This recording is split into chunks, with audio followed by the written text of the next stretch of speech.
All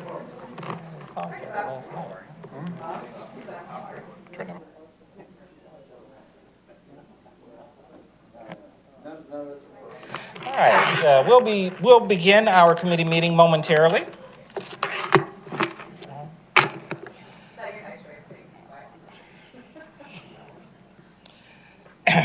Good evening and welcome everyone to the Administration, Finance, Recreation, and Parks Committee meeting for June 11, 2024.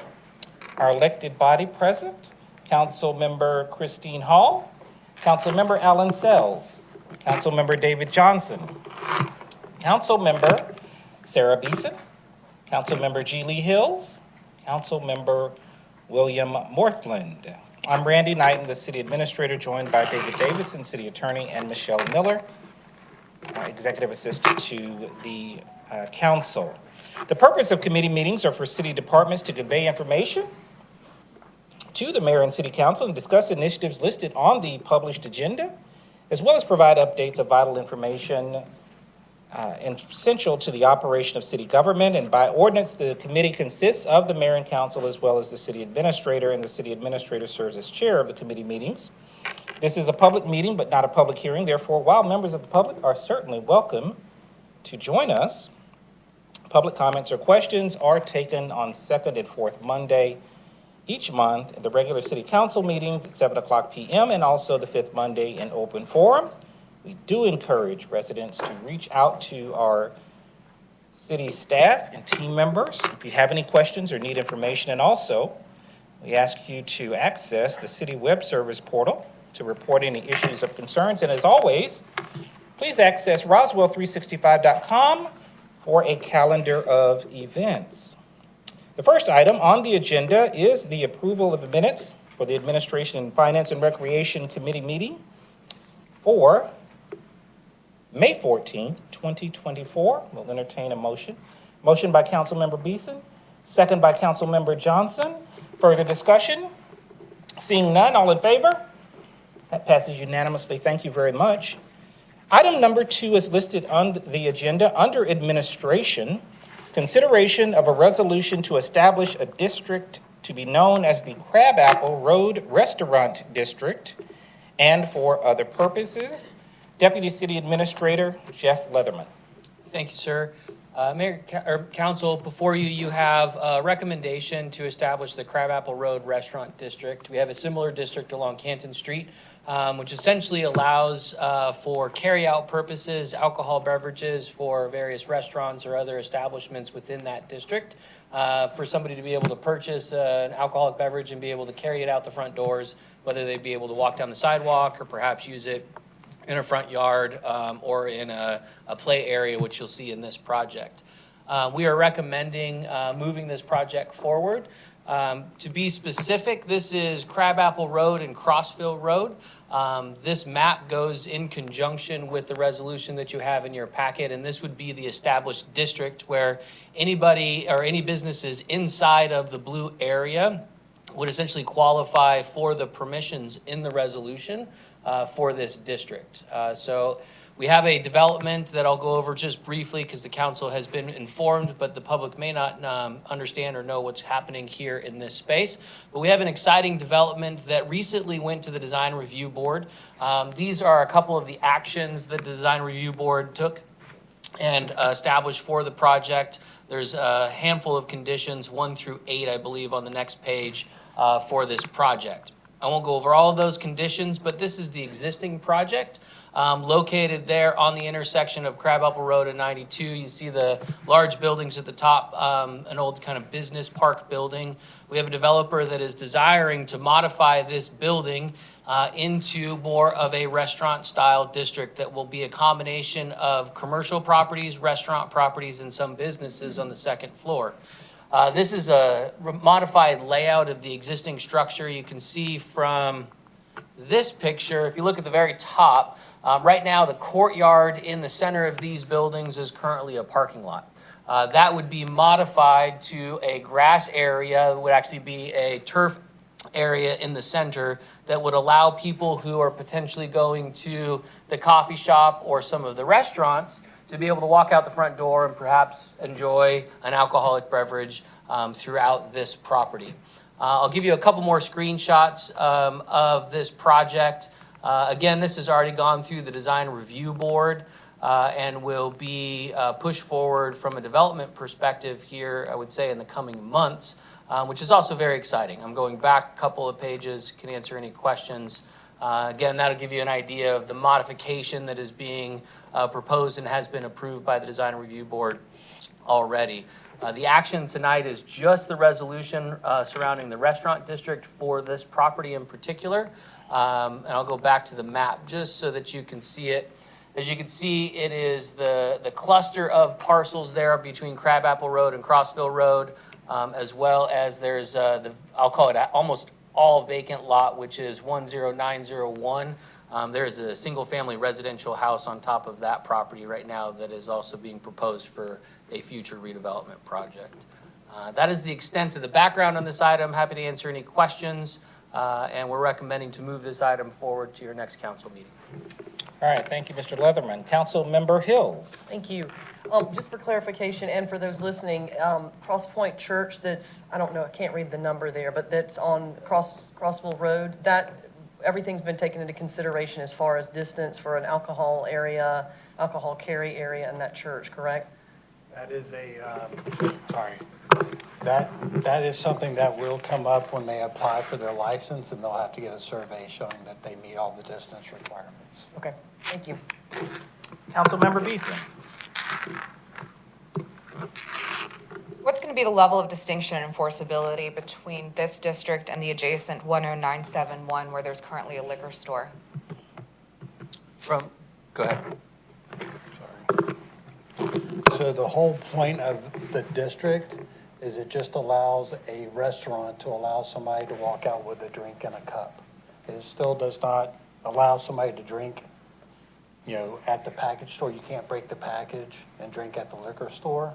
That's not allowed. All this does is allow a restaurant to allow somebody that buys an alcoholic beverage to walk outside with it.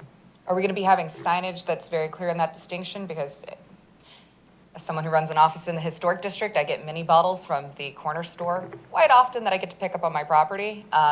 Want to make sure that it's very clear because I think it's very easy to misinterpret if I'm coming from the liquor store to the coffee shop and I'm going to be making myself a boozy coffee, that's not allowed because I did not purchase it there. Want to make sure the lines of distinction are not blurred or that doesn't become a drinking parking lot. Right. So we do not allow you to bring your own alcohol to a restaurant, except for wine. That is against the law. However, we do not have an open container law in the city of Roswell. So if somebody parks at the liquor store and has a beer, they can walk down the sidewalk with it.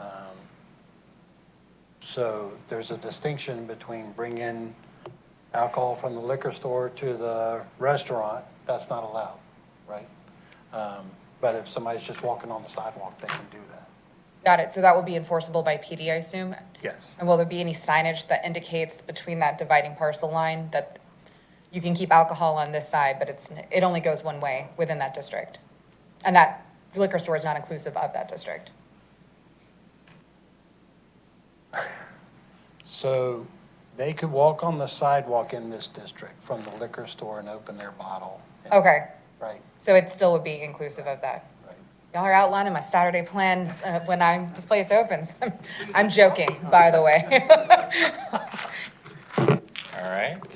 Any further questions or comments regarding this matter? Further questions or comments? Yes, Councilmember Morthman. So tonight is just a resolution. There's still more work to do on the official planning on what can and can't happen technically there through the sale. Or can you explain what we're really getting licensed to tonight?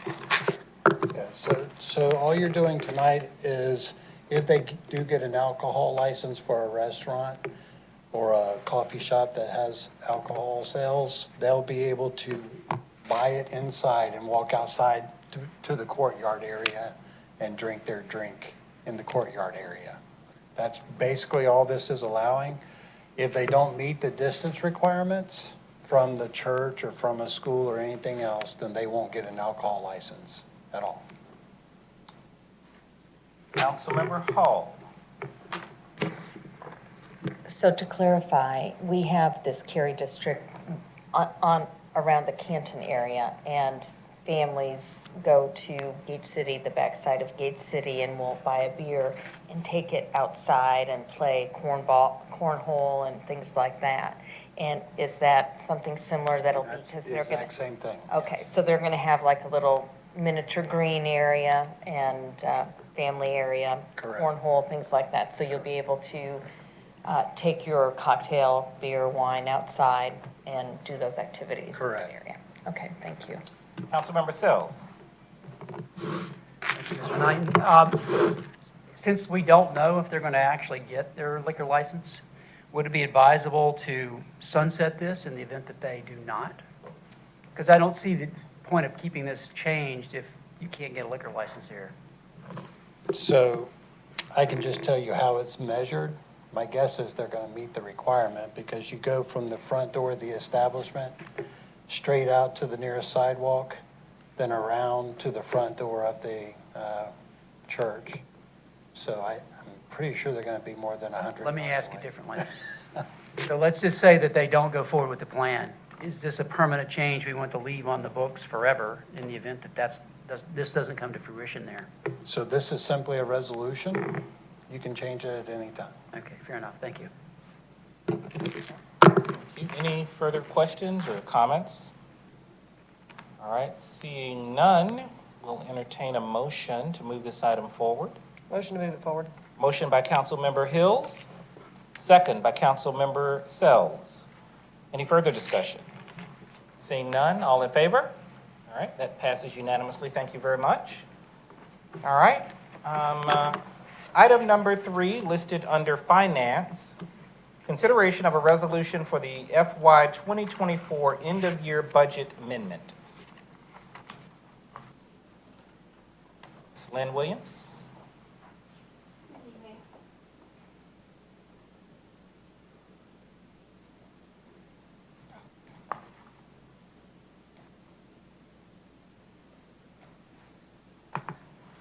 Good evening, everyone. My name is Lynn Williams, Budget Manager. And this is, we just passed the next budget. This is talking about the current budget that we are currently finishing up. This is an end-of-year adjustment that is going to clean up some items that are outstanding and allow us to close the books within this current year. This is the resolution that we are submitting. The end-of-year budget amendment, let me see if I can zoom in 1 second.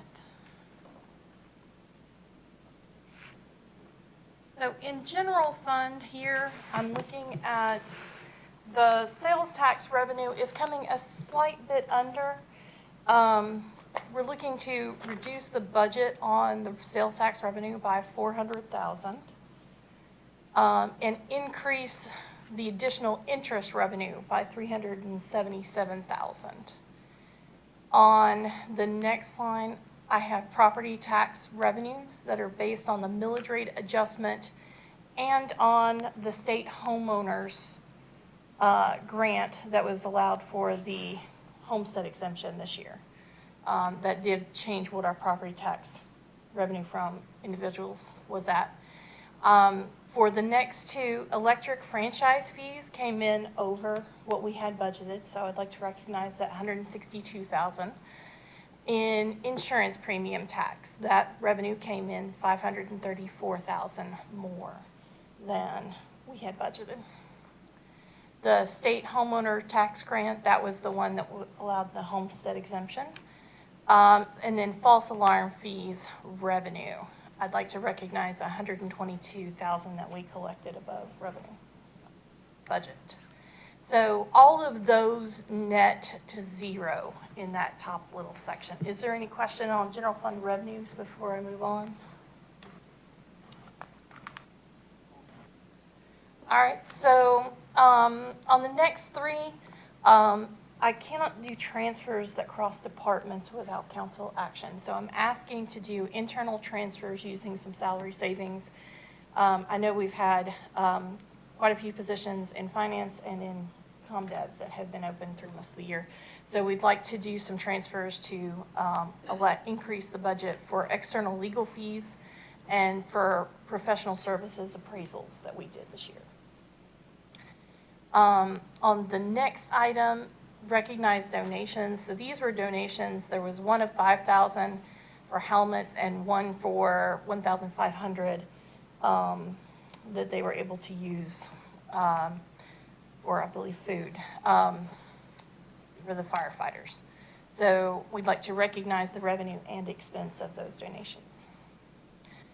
For insurance reimbursement for damage, the next one down, this was a Roswell area park shelter and a car that ran into our boardwalk. So we did receive revenue from the insurance companies. And so we would like to recognize that revenue and the expense that we incurred to repair those items.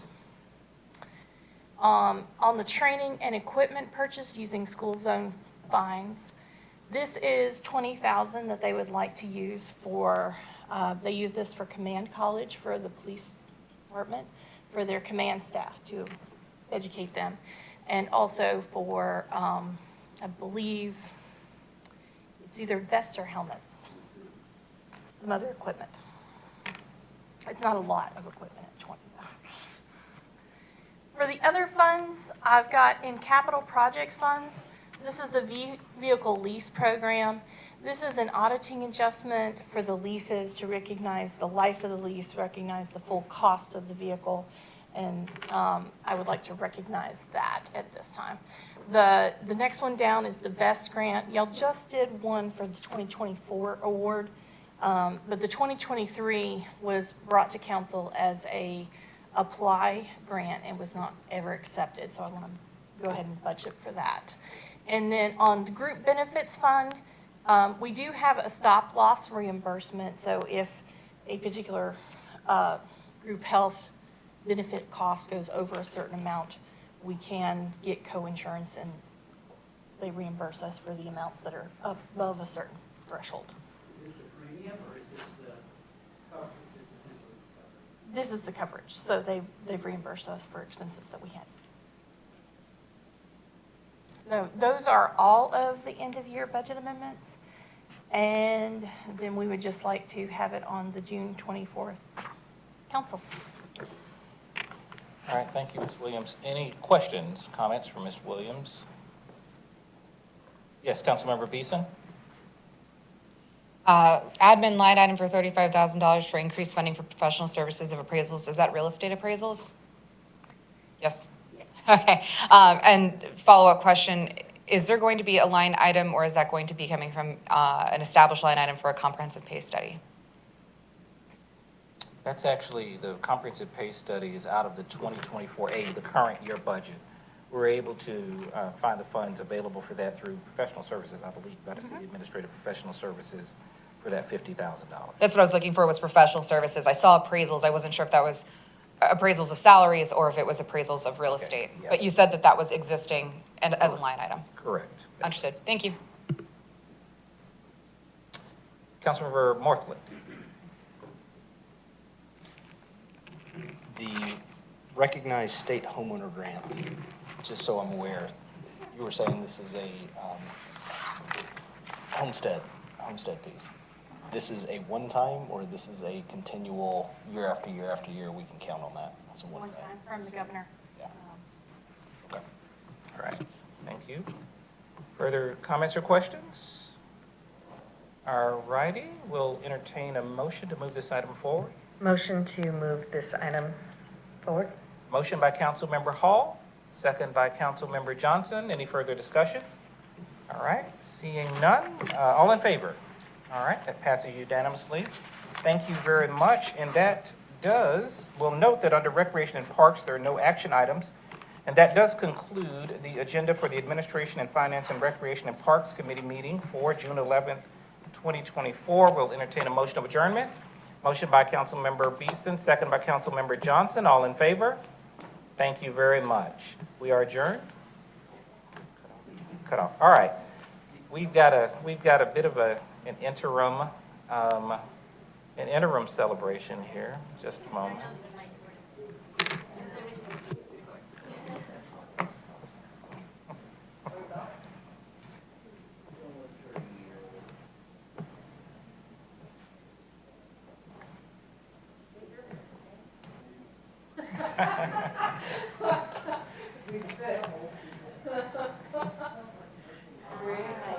Everybody has to sing. Happy birthday.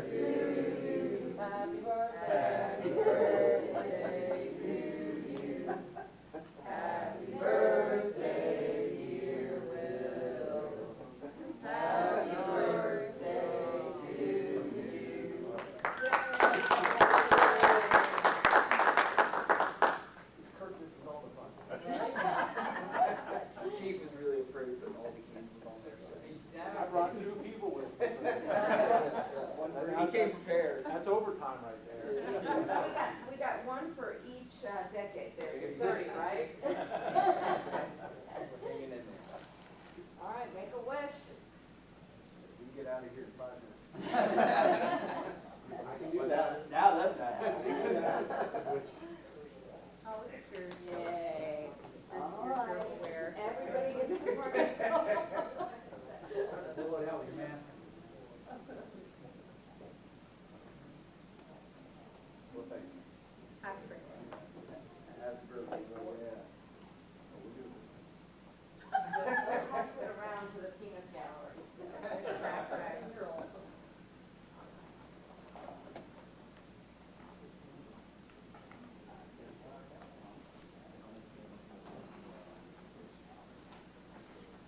Dog? Oh, he's a big dog. I was like, that's awesome. You got your dog. But then we also fight his brother.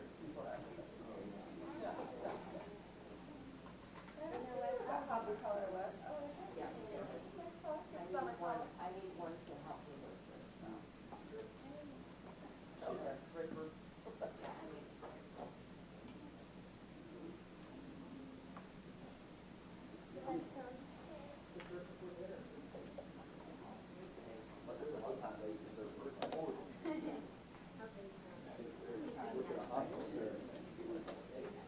Right, food comes around, you take it.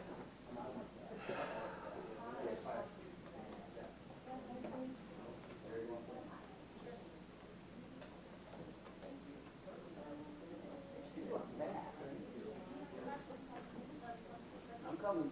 Yeah, I think that's. Yeah. You want to stay? No? All right. You want 14 on that, right?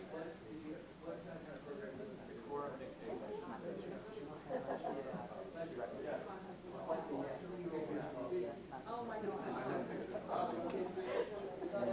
First, like, your cake. You get some cake in?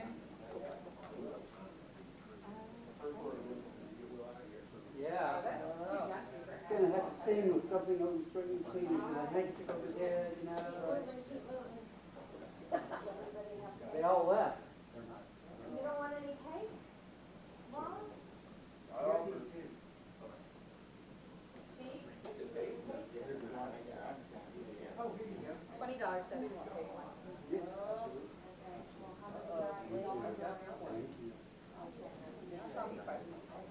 It's not really dessert for his dessert.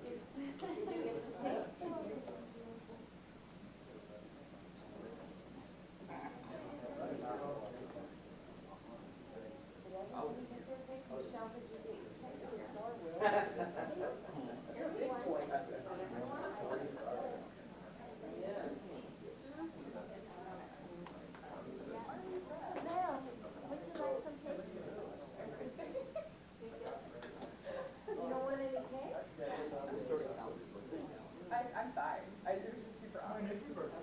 So I was just telling him my birthday is November 26th, which was a council night, and Kurt was like, "You have a birthday tonight. She's turning 35." She's turning 35. He's like, "Marley Tress." No one ever said anything about it. Come on, John Liver. Wop, wop. The fact it was the exact age was really weird. I was like, Mr. Knighton, Yes, ma'am. before we start the next really long meeting, point of personal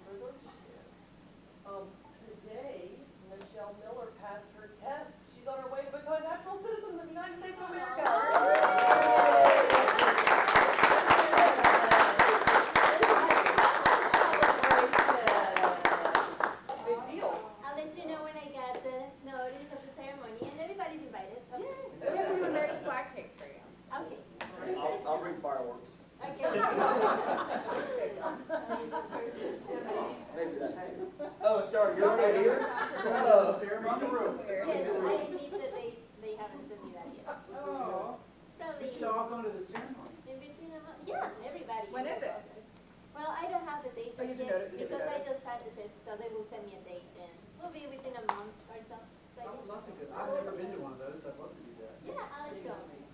Yeah. I wasn't even invited, my mom bothered, and it happened during my little thing. He just brought, came home with like American flag, he was like, here, you can have this, and I was like 5, and I was like, how good I was like 5 years old, my dad just came home with an American flag, he's like, this is for you, I was like, cool, what is it? He's like, I'm an American citizen now, I'm like, oh, cool. My dad's a very unceremonious person. He asked if he had to come to my ceremony. He's not here for sentimental, thank you.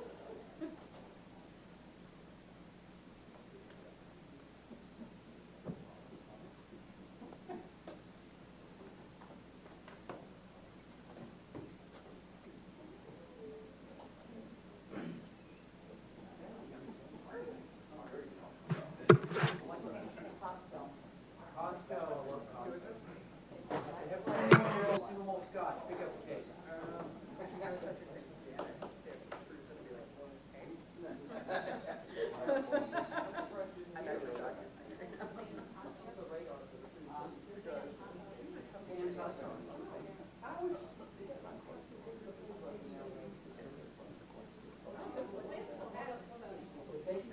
Yeah, Costco. My son was there. They can make up. Like pizza, all these. I love that. Yeah, we sit, yeah. They can make pizzas at Costco. They're like $8. Yeah, $7. Great. I love Costco. We lunch there a lot Sunday. That's the best meal on this dollar. We got kids. It's your meal today. They're not the size of his child. They're huge. Sundays, like that's a regular event. You look, I can't afford to go to Costco that Go to North Point, I mean. I go for one item and I come home with $5,000. I can't spend less than $300. I'm watching the kids by myself. We're going to Costco for lunch. All three are getting hot dogs. And pizza too.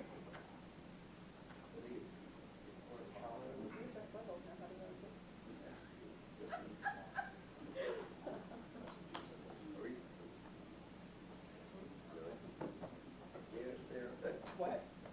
Now you're like, can't ever go there again. I was drinking your hot dog Sundays. No, go Randy. Is everybody good? Yeah. Yeah. She sent it. Start. Yes. We can wait for the first. We don't want to break 6 o'clock, or even 5:45. She's holding us up. Calculating in extra fees for AMR. I know, right? All right, Michelle? Are you ready? You ready? Okay. That was awesome. You have a birthday next week, too. All right. Good evening again, and welcome to the Public Safety and Public Works Committee meeting for June 11th, 2024. Our council members present: Council Member William Morthland, Council Member G. Lee Hills, Council Member Sarah Beeson, Council Member David Johnson, Council Member Alan Sells, Council Member Christine Hall. I'm Randy Knighton, City Administrator, joined by David Davidson, the City Attorney, and Michelle Miller, Executive Assistant to the Council. The purpose of committee meetings are for city departments to convey departmental information to mayor and council and discuss the items listed on the published agenda. And by ordinance, the committee does consist of mayor and council as well as the city administrator. This is a public meeting, but not a public hearing. Therefore, while members of the public are welcome to attend, questions or comments are not taken at these meetings unless specifically authorized by mayor and council. We do invite, of course, residents to attend the city council meetings on the second and fourth Monday of each month at 7:00 p.m. And comments are also taken on the fifth Monday at open forum. And we do encourage residents to access the city's online platforms, including Roswell365.com for a calendar of events, as well as download the Roswell app, city web service portal, to report any issues or concerns. The first item on the agenda is the approval of the minutes for the Public Safety and Public Works Committee meeting of May 14, 2024. We will entertain a motion. Motion by Councilmember Hills, second by Councilmember Beeson. Any further discussion? All right, all in favor? That passes unanimously. Thank you very much. Item number 2 is listed on the agenda under Public Safety Fire, consideration of a service level agreement with American Medical Response. This item is something that has been in conversation for several months with the other sister cities of North Fulton, as well as city administrators, fire chiefs, to try to develop and craft a potential agreement that would be brought forward to the respective elected bodies regarding service level standards for AMR. Chief Panino has been integral in those conversations. Certainly appreciate the time and effort of the fire chief and the fire department. Deputy Chief Troche attended several of those meetings as well. And I'll turn it over to Chief Panino for his presentation, along with the information that is germane to this matter. Chief Panino. All right, good evening, Council, Mayor Pro Tem. I'm going to go over the service level agreement at a very high level. You've all been provided with a summary and the entire contract as well. So we'll start with some background. So in 2003, emergency medical services calls made up about 75% of Roswell Fire Department's call volume. The way ambulance service contracts are done in the state of Georgia is through the Department of Public Health, and the Department of Public Health kind of separates the state into EMS zones. We're in zone 3-2, which is Fulton County, and we are in the north side of that zone. And the region 3 gets to decide who gets the ambulance contract for the zone. So in our zone, it's American Medical Response. They have by law, the privilege of operating in the zone and charging for that service. And it's also worth mentioning that there is no state standard for response time or service level. That doesn't exist. So as far as our ambulance provider, I'm going to go back to 2008. At that time, it was Rural Metro and not American Medical Response, and the North Fulton cities paid $132,000 each to Rural Metro to essentially buy down response times to 8 minutes. That went on for several years, but the provider had problems meeting that service level provision and actually said, hey, if we move it to 12 minutes, we don't need a subsidy to do that, but we can't meet 8 minutes. All the North cities did that except for Sandy Springs, who continued to pay a subsidy, and that has increased over the years. In 2015, AMR acquired Rural Metro and continued providing the service without an agreement and subsidy. And these subsidies are becoming more and more popular. Here are some of the cities that have entered into agreements and paying subsidies for ambulance service. We'll talk a little bit about why we're in this situation. Number one, some legislation. So in 2020, the Georgia Surprise Billing Consumer Protection Act, and then there's also a federal No Surprises Act. And the ambulance companies are pretty much saying our collection rates are going down. This legislation is causing insurance companies to pay out less, but we're no longer allowed to charge, in some cases, outside of the in-service or in-network cost for these services, and they're taking a hit. So they've come to us and said, the level at which we're providing service right now is not sustainable. We're running in the red, we're not making money, so we are either gonna need a subsidy or we're gonna reduce our level of service so we can become profitable, which is going to increase response times for the North Fulton area. Senate Bill 16 is something that Senator Albers put forward this past year. Probably starting, you all were a part of the delegation at Roswell River Landing. We talked about it there, and then in February, a lot of the chiefs from the region went down to the Capitol with Senator Albers and testified on behalf of why we need more local control when it comes to ambulance service provision. The cities need to have a say in how ambulance services are provided to their city. Unfortunately, it was met with heavy resistance from the ambulance service providers who came out en masse, and the bill did not cross over. So there may be an opportunity to pick that back up this next legislative session. So we'll talk about our historical response times. So for 2023, our response times in Roswell for minor emergencies, which we call Alpha and Omega, was about 12 minutes. And for serious emergencies, we were about 13 minutes, 37 seconds, which we fared better than the North Fulton averages as a whole, Roswell's pretty fortunate because we have a hospital in our city, which keeps ambulances in our city. So that helps us quite a bit. So the terms of this agreement, high level, some of the key terms. So for minor emergencies, it's a 20-minute response time. The fire department frequently gets on scene before the 20-minute mark. And then for serious emergencies, that will be 20 minutes for the ambulance company. They're required to provide advanced life support 90% of the time with a goal of 100%, which means essentially that their ambulances will have at least one paramedic on them. And then there's also a clause for liquidated damages. So if they do not meet those provisions, there's liquidated damages anywhere between $5,000 to $30,000 a month, depending on how far they are out of compliance. Okay, the financial impact. So the total for North Fulton is $2 million annually. Our portion is $500,000 for the 6-month budget. That would be half of that, of course. And they base that on a 3-year average of calls for service, number of calls for service, call volume, and population. So for Roswell, we're about 25% on each. 25% of the call volume for North Fulton and 25% of the population.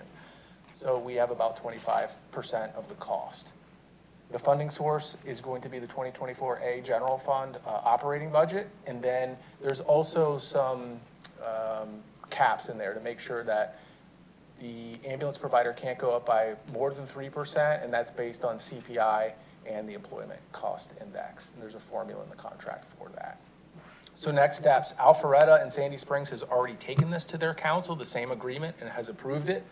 Johns Creek goes on the 17th along with Milton. And then we would be asking to move this to the June 24th meeting for approval. Once it is approved in this case we would be the last ones to approve it. It goes into effect. We would then implement the agreement. We already have a meeting set up. There's monthly and quarterly meetings at the fire chief level and the city administrator level to go over the numbers and make sure that they are performing as stipulated in the contract. And then again, monitor legislation if it's the will of mayor and council. Continue to pursue the legislation to ensure that we have local control of our zone and we can have ambulance services provided as we desire. With that, I'll entertain any questions. Councilmember Hall. Thank you. Thank you for the presentation.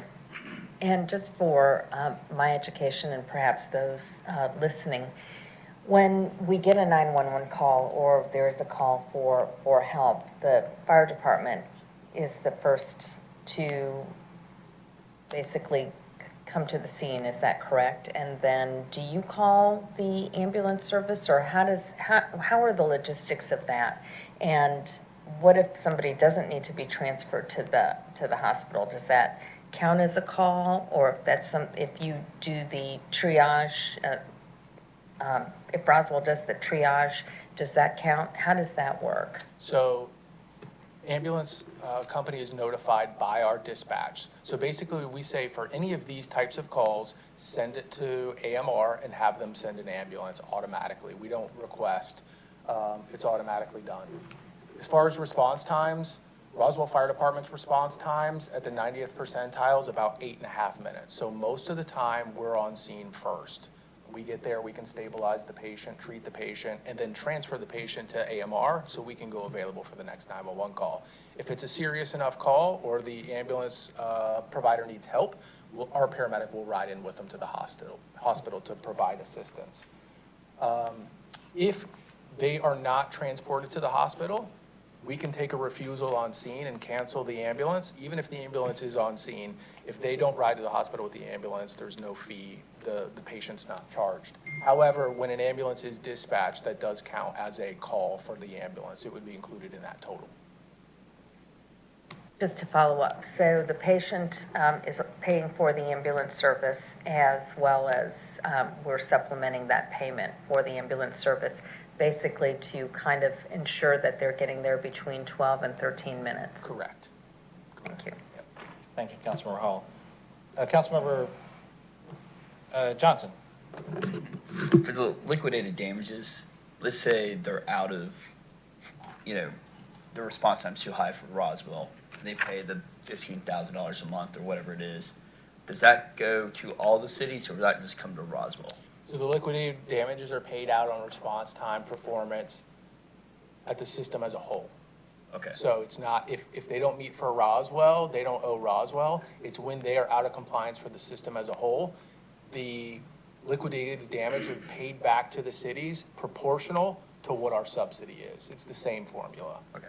As, I would just bring up, Councilmember Johnson, since you asked the question, Roswell experiences better service overall than the average of the rest of the North Fulton City. So we are likely to be in compliance more than probably Milton or a place that's a little more rural that doesn't have the call volume or a hospital in their city. Councilmember Sells, you have a question? That was my question as Okay, well. So okay. it's 30 on 2 million is the max liquidated damages, not 30 on 500,000, which is what we pay. So it's 30,000 on 2.1 million, That's correct. right? So it's pretty small beans. Okay, thanks. Yeah, Councilmember Morthland. Yeah, I think we're dancing around the same mindset here. My question was related to when does the response time actually start calculating? Is it when they call 911 and we as 911 dispatch an ambulance out? Does the time start at that point, or is it when the wheels on the ambulance start moving? Response time for the ambulance company starts when they receive the call from our 911 center. Okay. The timer starts, and it stops when they arrive on scene with their wheels stopped. And this, my question was about, when that clock is running, are we getting any kind of feedback data that says they actually are meeting this response time that we're confident in? Is there some kind of auditing process to where the numbers that they're providing us, we're confident that those numbers are what they are as compared to, they may be trimming 30 seconds off of this and 30 seconds off of that? Yeah, so they provide us with reports monthly. They will continue to do that, along with the contract stipulates that they have to have certain software that we have access to, so we can kind of peek behind the curtain into the response times. And as another check, we run our own numbers. We capture those times with our own 911 center and compare them to what they provide us to make sure that everybody's above board. And this isn't a question, but more of a statement. Can you go back to that slide where all the chiefs were up there? Yes. At the Capitol? Wasn't that the same day that you had 101 fever with cold sweats and not feeling well? Same day. Okay. Same day. Well, thank you for going. Thanks for the flashback. All right, any other questions or comments? I would mention, yes, I'm sorry, go ahead, Councilmember Beeson. What's the length of term for this contract? So in the event, God willing, we're able to actually pass the legislation, say next session, would this be able to be renegotiated in a year from now, or what's the length of term? Yeah, so it's 5 years. So the first one's for 1 year with automatic 1-year renewals, with 120-day out for either party without cause. So yeah, we would be able to get out of the contract. Thank you. Contract or renegotiate, absolutely. Yeah. Thank you. Any further questions or comments regarding this matter? I would mention that, over the course of the past, I would say 6 to 8 months, there's probably been more dialogue with AMR, if it's fair to say. Chief Menino has been at this longer than I have, and the ability to gather information, decipher information, and ensure that as best we can, there are stipulations in here that will allow us to evaluate the data on an ongoing and regular basis, which was a primary concern. I think through Chatcom, through our systems, we'll be able to monitor that as well. The chiefs meet on several different items on a regular basis, and so this one obviously is top of mind and is something that will be thoroughly reviewed, information deciphered, and we want to make sure, obviously, that everything is in order as per the contract, and primarily, of course, for the service level of Roswell residents. And so that's the primary concern. And part of this agreement is to ensure that those ALS and BLS service times are being met. All right, any further questions or comments? All right, seeing none, we'll entertain a motion to move this forward. Motion by Councilmember Beeson, second by Councilmember Johnson. Further discussion? Seeing none, all in favor? All right, that passes unanimously. Thank you very much. And again, appreciate Chief Bonino and Deputy Chief Trost for their leadership in this matter. That does conclude the Public Safety and Public Works Committee meeting for June 11th, 2024. We'll entertain a motion of adjournment. Motion by Councilmember Johnson, second by Councilmember Beeson. All in favor? All right. Have a great evening.